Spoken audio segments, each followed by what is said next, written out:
Welcome back. Diwali की रौनक अब हर जगह नजर आ रही है। बाजार में भी तेजी की बहार लौट आई है। इसलिए अगले कुछ दिनों तक हम बाजार के दिग्गजों से समझेंगे कि दिवाली पर निवेश के मौके कहाँ हैं। अगले संवत में कौन सी थीम कमाल करेगी। आज इस कड़ी में जुड़ रहे हैं हमारे साथ कंप्लीट सर्कल के मैनेजिंग पार्टनर और CIO गुरमीत चड्ढा। गुरमीत जी, गुड मॉर्निंग। सबसे पहले तो दिवाली से पहले आपको एक फेस्टिव सीजन की बहुत बहुत शुभकामनाएं। बताइए, इस बार क्या मूड माहौल लग रहा है आपको? अ, अनुज कंस्ट्रक्टिव है। मुझे लगता है थोड़ा सा मार्केट में एक रिएक्शन आया जब 10 ईयर यूएस का करीबन 5% गया। एक तो पैसा मूव हुआ, हमने देखा पिछले 8-9 दिनों में लगभग 30,000 करोड़ की सेलिंग हुई एफआईआईज की, और ये इंडिया स्पेसिफिक नहीं थी, ये ग्लोबल होता है। और उसका कारण है जब भी रिस्क फ्री एसेट 5% क्रॉस किया है, तो फ्लाइट ऑफ कैपिटल होता है। और थोड़ा सा एक कंसर्न आया मार्केट को कि 2007 में जब ये 5% क्रॉस हुआ था, तो ग्रेट फाइनेंशियल क्राइसिस हुआ था, और कि यूएस में वापस से राइजिंग डेट की वजह से या कोई क्रेडिट इवेंट हो सकता है। ये थोड़ा सा फ्लाइट टू सेफ्टी था। उसके अलावा जियोपॉलिटिकल सिचुएशंस का भी थोड़ा सा रोल था। बट जैसे जैसे अभी यील्ड नीचे आ रहा है, करीबन 4.50 के आसपास का यील्ड आ गया है, 50 बिप्स ड्रॉप हुआ है। हमने देखा है कि थोड़ा सा सेलिंग भी कम हुई है, और थोड़ी सी एक relief rally across equity markets आई है। बस दो दो चीजों का ध्यान रखना है कि अगर बहुत सीरियस डिटेरियोरेशन होता है ग्रोथ में यूएस इकोनॉमी की, तो वो थोड़ा शॉर्ट टर्म नेगेटिव हो सकता है। तो अगर थोड़ा सॉफ्ट लैंडिंग हो, क्योंकि फेड ने रिसेशन वर्ड हटा दिया है अपनी अपनी कमेंट्री में इस बार, तो अगर इकोनॉमी थोड़ा सा सॉफ्ट लैंड करती है, तो मुझे लगता है कि चीजें इतना टर्बुलेंट नहीं होंगी। और डोमेस्टिक फ्रंट पे इंडिया अच्छा कर रहा है। मतलब ये जब भी इंडिया नॉन इंडिया रीजन की वजह से गिरता है, पास्ट में भी हुआ है, तो ये हमेशा से एक अपॉर्चुनिटी रही है। तो अच्छा लग रहा है। लॉन्ग फेस्टिव सीजन है, नंबर्स अच्छे आ रहे हैं। आप जीडीपी के आंकड़े देखिए, आईपी नंबर्स देखिए, एक परफेक्ट गोल्डीलॉक्स है जिसके बारे में हमने पहले चर्चा करी थी, कि जिसे हम कहते हैं not too hot not too cold. तो थोड़ा सा बस वैल्यूएशंस को लेके रीजनेबल रहना है, बट ये क्वार्टर मुझे लगता है काफी स्ट्रॉन्ग अर्निंग्स आएगा जो जनवरी में रिफ्लेक्ट करेगा। ओके, चलिए तो इस अर्निंग सीजन को या इस फेस्टिव सीजन को फिर कैसे अप्रोच करें? आपकी इस समय की टॉप पिक्स क्या होंगी गुरमीत जी?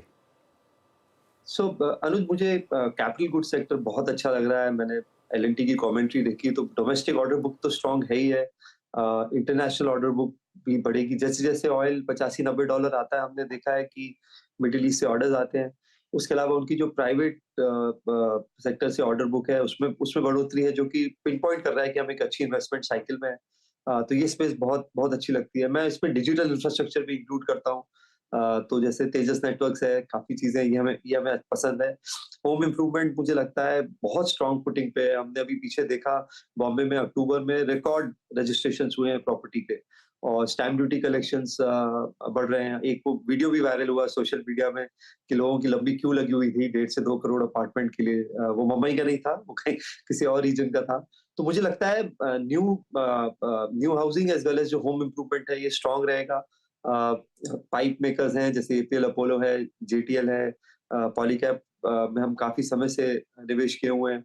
कुछ मुझे लगता है tile makers, sanitary ware makers में भी आपको देखने को मिलेगा, और होम फाइनेंस कंपनी जो स्पेशली अफोर्डेबल होम फाइनेंस में है।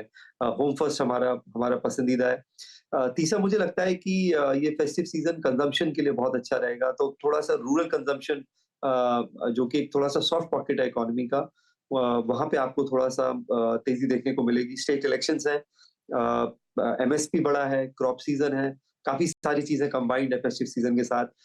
बजाज और टीवीएस की मैनेजमेंट ने बोला कि टू व्हीलर सेल्स की अभी तक की अच्छी ओपनिंग हुई है फेस्टिव सीज़न की।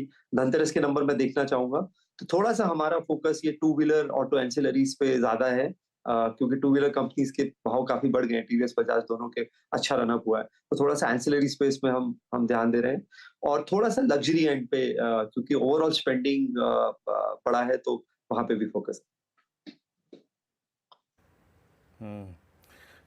गुरमीत जी, कोई पटाखा या बम टाइप का आइट है आपके पास? हालांकि आप पीएमएस में हैं, आपके पास पहले से ही ऐसे पटाखे हैं। पॉलीकैब था, है ना? अभी है कोई ऐसा? मतलब अब पॉलीकैब पे यहाँ से पैसा बनाना तो मुश्किल है। I mean, it will take time. कुछ ऐसी ही फाइंडिंग लोअर लेवल्स पे किसी मिड कैप, स्मॉल कैप की हुई हो, अगर बताएं तो, जो ऐड किया हो पोर्टफोलियो में? तो इसमें क्या होता है, आप पटाखे भी आपको पूरा एक बास्केट बनाना पड़ता है, तब आपको पता लगता है कि कौन-सा अच्छा निकला है। 5-6 ट्राई करने के बाद पोर्टफोलियो भी वैसे ही है पीयूष जी। मुझ हमें लगता है कि जो 2-3 पॉकेट्स जैसा मैंने बोला हमें पसंद है। सीमेंट में मुझे लगता है कुछ कुछ आपको काफ़ी अच्छा मूव देखने को मिल सकता है। वॉल्यूम ग्रोथ बहुत टाइम बाद आई है, तो थोड़ा-सा अगर स्मॉल मिड कैप में बहुत अच्छी कंपनीज़ हैं, एक एक कंपनी हमें पसंद है सागर सीमेंट।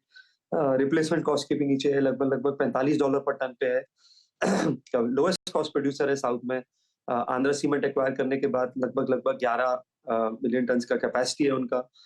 अभी पीछे हमने जो डील्स हुई हैं करीबन $100 पर टन की हुई हैं, तो ये हाफ ऑफ दैट पे अवेलेबल है और टर्न अराउंड स्टोरी है। कुछ जैसा हमने बोला एक एक पाइप कंपनी है, हमें अच्छी लगती है, चंडीगढ़ बेस्ड है, जिसको हम इवैल्यूएट कर रहे हैं। एपीएल अपोलो की लीग में है।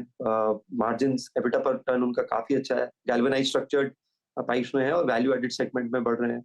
अ, और उसके अलावा कुछ कंज्यूमर स्पेस में हमें जैसा हमने बोला अच्छा लगता है। कुछ एक ज़ोमैटो के नतीजे बहुत अच्छे लगे। मैं उसको भी पटाखा नहीं बोलूँगा, बट कंट्रीब्यूशन मार्जिन बढ़ रहा है। ग्रॉस ऑर्डर वैल्यू बढ़ रहा है और जो रिपीट कस्टमर्स हैं, फ्रीक्वेंसी ऑफ ऑर्डर्स और रिपीट कस्टमर्स दोनों बढ़ रहे हैं। अच्छा इंडिकेशन है। तो अगर ये क्विक कॉमर्स बिज़नेस को अगर क्वार्टर 1 में नेक्स्ट ईयर के टर्न अराउंड कर देते हैं, एबिटा ब्रेक इवन करते हैं, तो स्टॉक स्टॉक अच्छा कर सकता है। तो ये एक हमें न्यू एज बिज़नेस है जिसको हम ट्रैक कर रहे हैं। हमने इन्वेस्ट नहीं किया है, मैं डिस्क्लेमर देना चाहूँगा। But of all the new age businesses ये एक हमें अच्छा लग रहा है। और डिजिटल इंफ्रास्ट्रक्चर थीम जैसा मैंने बोला, मुझे लगता है कि इंडिया काफ़ी लीड कर रहा है। और मैन्युफैक्चरिंग मुझे लगता है कि हर डेकेड में जी एक एक नया लीडर होता है। हमने देखा कि 90s में Tata steel, ACC old economy stocks थे। 2003-7 में इंफ्रा था, फिर बैंक्स आए, फिर आईटी आया। मुझे लगता है ये वाला डेकेड मैन्युफैक्चरिंग का है। तो अगर आप सही तरीके से इसको बकेट करते हैं, ऑटो है, टेक्सटाइल्स है, डिजिटल इंफ्रा है, डिफेंस है, मुझे लगता है काफ़ी मल्टी बैगर्स इस स्पेस में देखने को मिलेंगे। ओके। अच्छा चलिए अब आते हैं एक और स्पेस पे जहाँ पे डेडिकेटेड प्रश्न होगा। मतलब अब आपने यूएस को देखा, आई मीन पिछले 20 दिन 25 दिन में यूएस मार्केट के को देखा, आई मीन डाउन स्विंग, उसके बाद पुल बैक, फेड के निर्णय को देखा। अब इससे संबंधित मैं अपना प्रश्न यही पूछूंगा, आईटी अर्निंग सीजन को भी आपने देख लिया, लेकिन एक क्लियर डाइवर्जन नजर आया है, price pattern of mid cap IT, large cap IT. Post earnings आप लोगों ने मिड कैप आईटी में कुछ अगर ऐड किया हो तो बताइए, क्या है वो स्टॉक, कौन सा स्टॉक है वो? हम केपीआईटी में एडिशन किया, बीच में थोड़ा-सा करेक्शन आया, तो उसमें मुझे लगता है ये काफ़ी बड़ी थीम है। और आप देखिए गाइडेंस अप किया उन्होंने 37% किया है, और जो जितने भी ग्लोबल ओईएम्स हैं, उन्होंने इलेक्ट्रिफिकेशन और केस पे जो है स्पेंडिंग बढ़ाई है। केपीआईटी कब कई जगह एज़ पार्टनर काम कर रहा है, क काफ़ी डिस्ट्रप्टिव चीज़ों पे भी काम कर रहा है। उनका जो एक्विजिशन था उससे उनको काफ़ी फ़ायदा हुआ है। तो ये कंपनी हमने ऐड करी है, हमें परसिस्टेंट काफ़ी पसंद है। लार्ज कैप में वैल्यूएशन कम्फर्ट है एचसीएल और इन्फोसिस में। मुझे लगता है काफ़ी नेगेटिव न्यूज़ प्राइस में।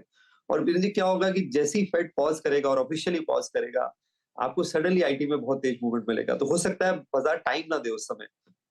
जो और अभी नेगेटिविटी है, इसलिए जो है प्राइसेस थोड़े सॉफ्ट हैं, स्पेशली लार्ज कैप आईटी में। तो अगर आप लॉन्ग टर्म इन्वेस्टर हैं तो थोड़ा-सा आपको पेन लेना पड़ेगा 1 क्वार्टर का।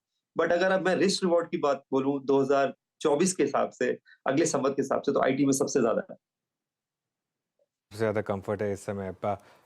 छोटे बैंकों में कोई स्टॉक पसंद है क्या आपको, गुरमीत? तो अनुज, इसको हमने 2 सेगमेंट में किया हुआ है। एक एक तो हमें जो पसंद है स्पेस स्मॉल फाइनेंस बैंक है। कुछ कुछ कुछ जगह हमने देखा है उनका अच्छा स्ट्रेस टेस्ट हुआ कोविड में। एक हमें उत्कर्ष अच्छा लगता है, कुछ एक्विटास अच्छा लगता है। उत्कर्ष के नतीजे बहुत अच्छे आए। अ, अच्छी बात ये लगी कि उनका कासा रेशियो बढ़ रहा है, 800 प्लस ब्रांचेस हैं, रिटेल डिपॉजिट बढ़ रहा है। जो माइक्रो फाइनेंस की जो बुक है वो अच्छी शेप अप कर रही है। तो और ये क्रेडिट जो है स्मॉल फाइनेंस का, ये आर्ट भी है साइंस के अलावा। तो इसमें आपकी जो ज्योग्राफिकल प्रेजेंस है बहुत रोल प्ले करती है। हमने देखा क्रेडिट एक्सेस ग्रामीण के नतीजे बहुत अच्छे आए जो माइक्रो फाइनेंस में है। और मैं हैरान हो गया देख के, उनके पास करीबन 16,000 एम्प्लॉइज हैं। हर ज्योग्राफी में उनके पास लोग होते हैं जो क्रेडिट स्टडी करते हैं, बिहेवियर स्टडी करते हैं, नेटवर्किंग करते हैं। तो ये बिजनेस बहुत डिफिकल्ट है, दिखने में बहुत सिंपल लगता है। और कुछ हमें टर्न अराउंड बैंक्स हैं जो हमें लगता है कि जो अभी भी, जैसे हमने आईडीएफसी फर्स्ट में टर्न अराउंड देखा जब ₹40 के आसपास था, लीडरशिप चेंज हुआ। हमें कुछ हद तक वो फेडरल बैंक में देखने को मिल रहा है, नतीजे अच्छे हैं, एनबीएफसी की वैल्यू अनलॉकिंग है, रिटेल की तरफ बुक बढ़ रहा है, एसएमबी बुक अच्छा शेप अप कर रही है, लायबिलिटीज पे फोकस है। तो फेडरल बैंक हमें अच्छा लगता है। तो ये एक पोर्टफोलियो का हमने कॉम्बिनेशन किया है। बट जैसे रिस्क रिवॉर्ड देखें तो इस समय लार्ज कैप में भी मतलब वैल्यूएशन बहुत रीजनेबल है एचडीएफसी में, तो बट स्मॉल कैप में हमें फेडरल, आरबीएल हम थोड़ा-सा और स्टडी करना चाहेंगे, देखना चाहेंगे कि कैसे एक समय पे 4 बुक वैल्यू पे ट्रेड होता था। कुछ मार्की इन्वेस्टर्स ने इन्वेस्टमेंट किया including MNM, Asian paint promoters, Zerodha etcetera. But अगर बात करूँ तो फेडरल और स्मॉल फाइनेंस बैंक में उत्कर्ष और 1-2 माइक्रो फाइनेंस कंपनीज हमें अच्छी लगती है। अच्छा, पीएसयू बैंक्स में, ये सॉरी, पीएसयू बैंक्स की बात तो हो गई, बैंक्स की बात हो गई।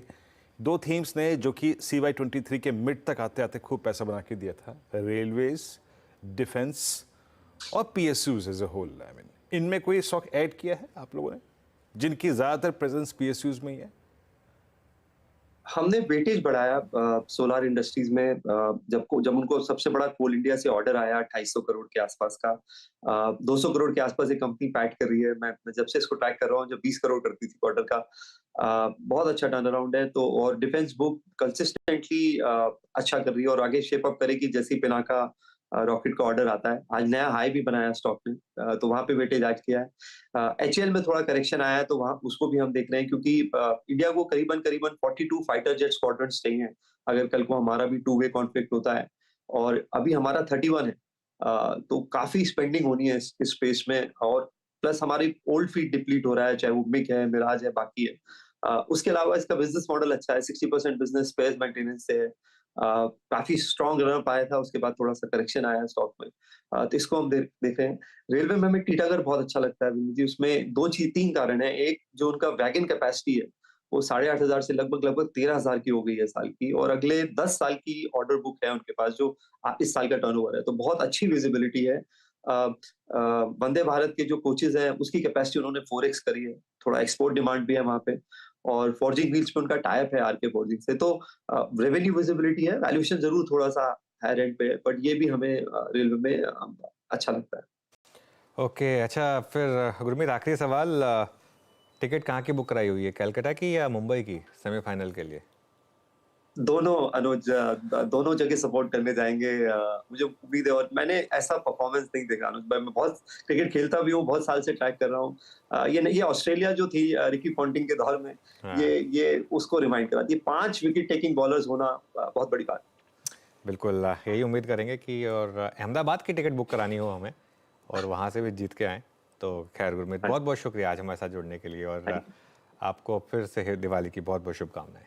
Thank you Anuj, thank you. चलिए फिर इस अच्छे नोट पर इस शो को एंड करेंगे। वीरू और मैं आपसे विदा लेंगे, और नीरज जी आ गए हैं स्टूडियो में। Neeraj ji, good morning.